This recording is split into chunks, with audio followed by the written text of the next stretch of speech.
예, 안녕하십니까. 한홍구TV 시즌2 선택 2020 낭낭 18세 제2회 대의민주주의는 가능한가? 오늘 그 첫 방송 시작하겠습니다. 오늘 오늘 주제는 대의민주주의는 가능한가? 왜 국회는 도대체 저 모양인가? 아마 여러분들 그 국회 보면서 그런 생각들 많이 하실 텐데 거기에 대해서 얘기를 좀 나눠볼까 합니다. 왜 선거 많이 하잖아요. 그리고 이 방송이 총선 특별기획인데 선거가 다가오고 있습니다. 그런데 과연 선거에서 우리가 바라는 것만큼 우리의 생각이 선거를 통해서 실현되느냐, 그 문제를 좀 짚어보는 겁니다. 그래서 오늘 이야기는 전부 네 파트로 나눠봤습니다. 1부에서는 선거와 대의민주주의, 2부는 여성과 소수자 참정권의 역사, 3부는 대의정치의 오작동과 정치불신, 그 정치불신 문제를 다뤄봤고, 4부는 국회 이대로 둘 수 없지 않은가, 국회가 사실은 얼마나 중요한 기관인지를 다시 한번 짚어보는 자리를 마련을 했습니다. 그래서 오늘 이제 선거와 대의민주주의에 들어가기 앞서서 한 가지 소개 말씀을 드리겠습니다. 자, 책이 하나 나왔습니다.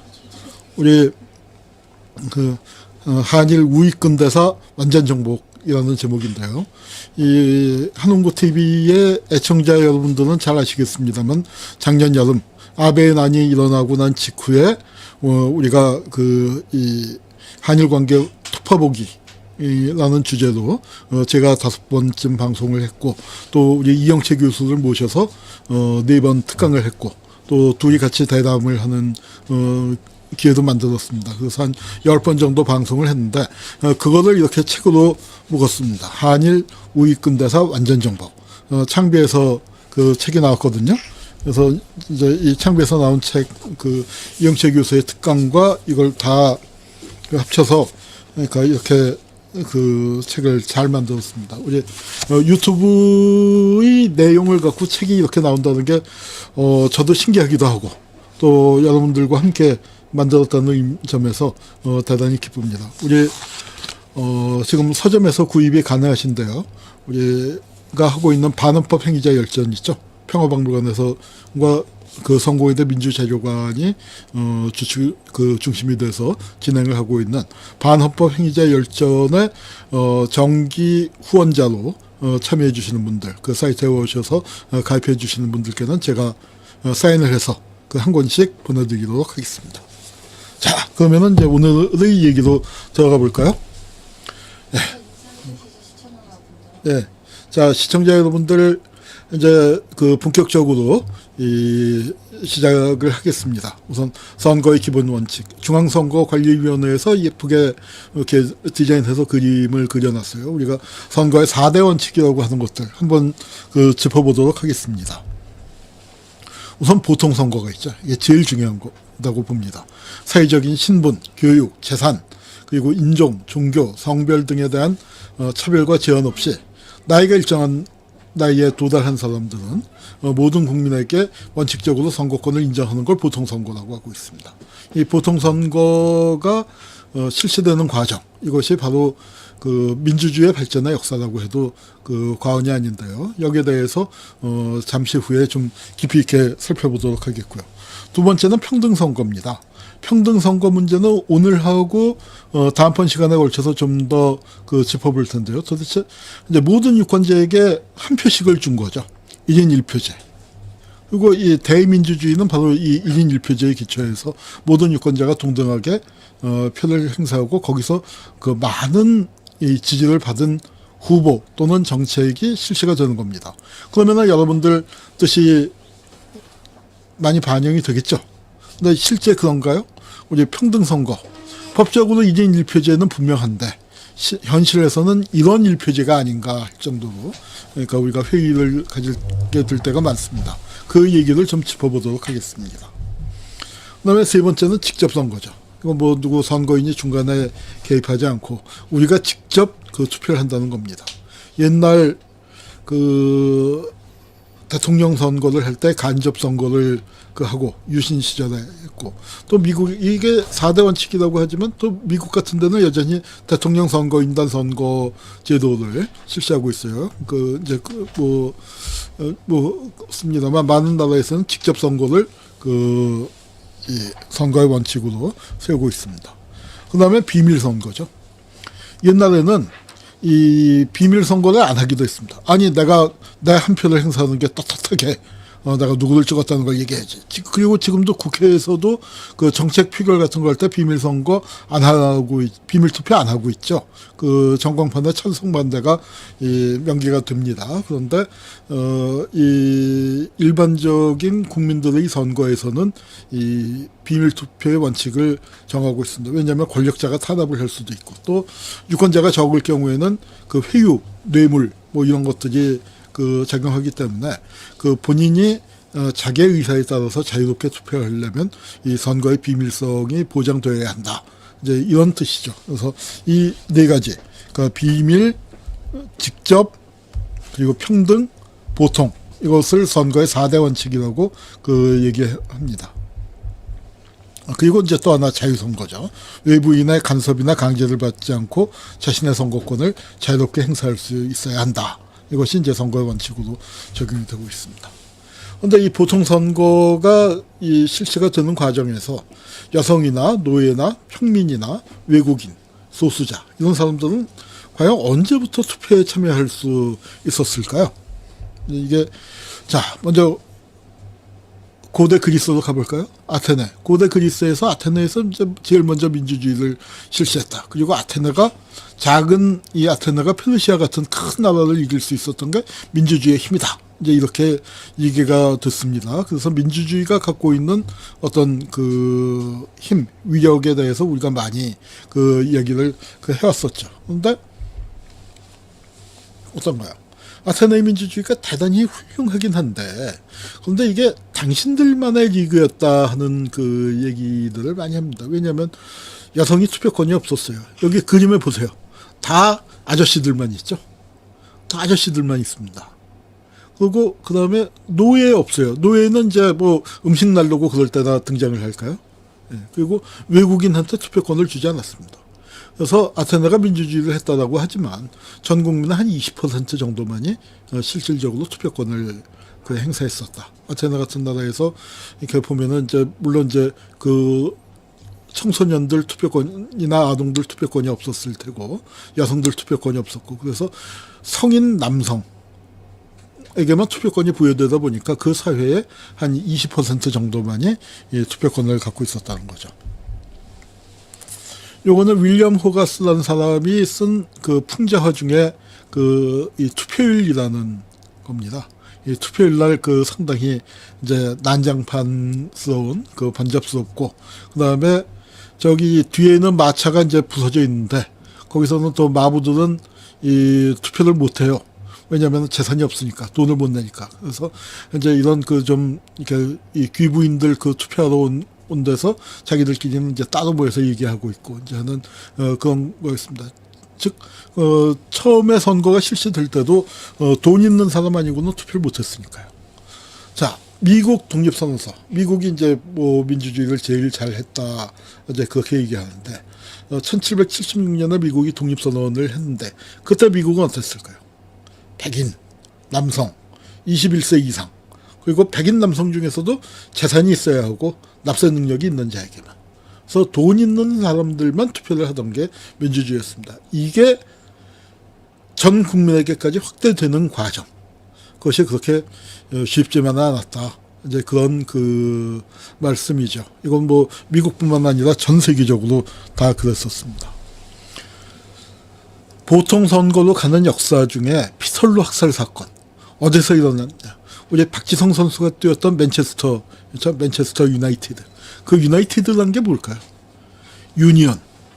노조를 트레이드 유니언이라고 영어로 그러잖아요. 맨체스터 유나이티드라는 게 맨체스터의 노동자들. 그 맨체스터의 노동자들이 급진적이었죠. 영국에서도 자본주의가 제일 먼저 발전한 곳이고, 그곳에서 노동자들이 보통 선거권을 요구하면서 싸웠었습니다. 이 피털루라는 곳에서 그 의회 개혁을 요구하면서 수만 명이 모여서 평화적인 그 군중 집회를 하는데 그걸 군대가 공격했어요. 군대가 공격해서 그 한 15명이 죽었죠. 이런 그 피를 흘려가면서 이 투표권이 주어진 겁니다. 우리는 이건 이제 한국의 선거제도 역사를 할 때 좀 자세히 말씀드리겠습니다만, 우리가 독립을 위해서, 민족 독립을 위해서는 정말 치열하게 싸웠었지만, 일반 민주주의를 위한 요구는 좀 거의 없었죠. 이제 그런 점이, 그렇지만, 우리가 지금 행사하고 있는 이, 주권이랄까요? 그 투표권. 이거 한 표를 행사하기까지는 수많은 사람들, 수많은 형님들, 수많은 동생들, 수많은 누나, 그리고 언니, 오빠들, 그분들의 피가 서려 있는 겁니다. 우리가 또 한 장 한 장의 투표권을 함부로 행사해서는 안 되는 거죠. 피털로 대학살, 우리가 꼭 기억을 해야 합니다. 그러면서 이제 운동이 전개된 게 차티스트 운동이라는 게 있었죠. 차트라는 게 뭐냐면, 차티스트라는 건 차트, 즉 인민헌장을 얘기합니다. 피플스 차트. 그 차트를 제정을 하라. 이제 그렇게 요구하는 사람이 차티스트들이었습니다. 이거는 이제 그러니까 민주주의가 발전하고 또 산업혁명이 일어나고 하면서 보통선거권에 대한 요구가 이제 거세게 일어났죠. 프랑스 혁명이 일어나고 이제 이것이 이런 민주주의 이상이 전 유럽으로 번져나가면서 이 차티스트 운동이 활발하게 전개가 됩니다. 그래서 인민헌장을 만들자. 이제 그런 주장이 펼쳐졌죠. 그래서 이게 이 차티스트 운동이 벌어진 건 19세기 전반기였지만 이 차티스트들의 요구가 제도화되는 거는 시간이 좀 걸렸죠. 한 50년 정도 시간이 더 흘러서 19세기 후반부터 차티스트의 요구가 반영이 되는데 잠깐만요. 이 순서가 좀 바뀌었습니다. 예, 차티스트의 인민헌장의 내용입니다. 21세 이상의 남자 전체에 의한 보통선거를 실시하자. 그 다음에 임기는 1년으로 하자. 매년 선출하자. 이거 아마 지금 국민들 중에는 이런 생각들 많이 하실 거예요. 선거를 매년 하면은 잘못 우리가 선거를 할 때 밤낮 좋은 사람만 뽑는 법 없잖아요. 뽑아놓고 보니까 영 아니었다 싶은 사람들 또 많지 않습니까? 그런 사람들 임기가 정해져 있으니까 이게 국민 소원을 하는 것도 쉽지 않고 하는데, 이렇게 임기가 짧으면은 좋죠. 그런데 국회의원들 당사자들은 죽을 맛일 겁니다. 그리고 국가적인 범위에서는 이 선거를 자주 치르는 게 비용도 많이 들고, 이제 여러 가지 요인이 있어서 4년을 했는데 4년은 좀 길지 않나 싶은데, 이거 잘 안 바뀌죠. 왜냐하면 그 임기를 누가 정하겠습니까? 국회의원들이 정하니까. 4년을 더 늘리는 건 국민들 여론이 있어서 안 되겠지만, 이걸 줄이는 거는 좀 쉽지는 않을 것 같아요. 그 다음에 무기명 투표의 원칙. 그 이전까지는 뭐예요? 공개 투표였단 말이죠. 비밀 투표가 진행되지 않고 있었고. 그 다음에 재산 자격 제도를 폐지하자. 재산 자격 제도를 폐지한다는 건 뭐예요? 돈 있는 사람만 투표하게 됐었는데 그거 없애자는 거고요. 다섯 번째도 중요합니다. 지금 국민들은 국회의원 세비가 너무 많다. 이제 그렇게 생각하시는 분들도 있고, 그 다음에 지방의원은 세비를 없애자. 라고 그렇게 주장을 하는데, 세비가 없어지면 어떻게 돼요? 노동자나 가난한 사람들, 재산이 없는 사람들은 먹고 살 수가 없으니까 출마를 못 하잖아요. 그러니까 이게 지금은 이제 국회의원이 특권이 많이 주어지고, 그러니까 저 세비 아깝다 하는 짓도 없고 맨날 놀고 먹고 또 싸우기나 하고 이제 이런 부정적인 시각들을 갖고 계시면서 말씀들을 많이 하는데, 실은 이 국회의원들에게, 의원들에게 세비를 주는 것도 굉장히 싸워서 쟁취한 겁니다. 서민들이, 노동자들이 국회의원이 될 수 있는 제도적인 장치. 그거죠. 그 다음에 인구에 의한 선거구 조정으로 평등 선거구제를 실시하자. 즉 귀족들 많이 사는 데는 몇십 명 사는 데서 의원 한 명씩 뽑고, 노동자가 많이 사는 데는 몇천 명, 몇만 명 사는 데서 하나씩 뽑고, 그렇게 하면 안 되잖아요. 그래서 표의 등가성을 좀 살리자 했는데, 이런 내용들이 1939년에 요구를 했습니다만 실제 제도화되는 거 한 세대가 지나서, 즉 우리가 꾼 꿈이 역사에서 실현되는 데는 늘 시간 차이가 나게 마련입니다. 자, 그래서 이제 급진파들은 이 재산 소유 여부에 상관없이 모든 성인 남자들이 투표할 수 있는 이 보통 선거권, 유니버셜 서퍼리지라고 하죠. 그리고 비밀 투표. 그리고 가난한 노동자들이 먼 거리를 걸어와서 지금처럼 버스가 없었을 텐데 투표구를 뭐 동네마다 설치할 수 없으니까 미치같이 걸어와서 투표했거든요. 그럼 일 못하잖아요. 공장에 출근 못하잖아요. 우리가 투표일을 휴일로 정한 중요한 이유입니다. 그래서 유급 휴일로 정해놔야 노동자들이 투표할 수 있다. 이제 이런 것들이 하나하나 우리는 너무나 당연한 게 지금 받아들이고 있지만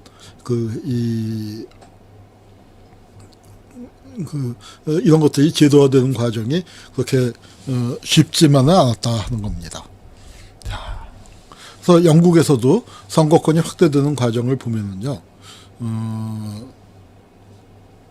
1차 선거권 때 유권자 비율은 5.9%, 2차에 14.5%, 3차에 29.3%, 4차에 74.8%, 5차에 가서야 이제 95.5% 거의 이제 100%에 근접합니다.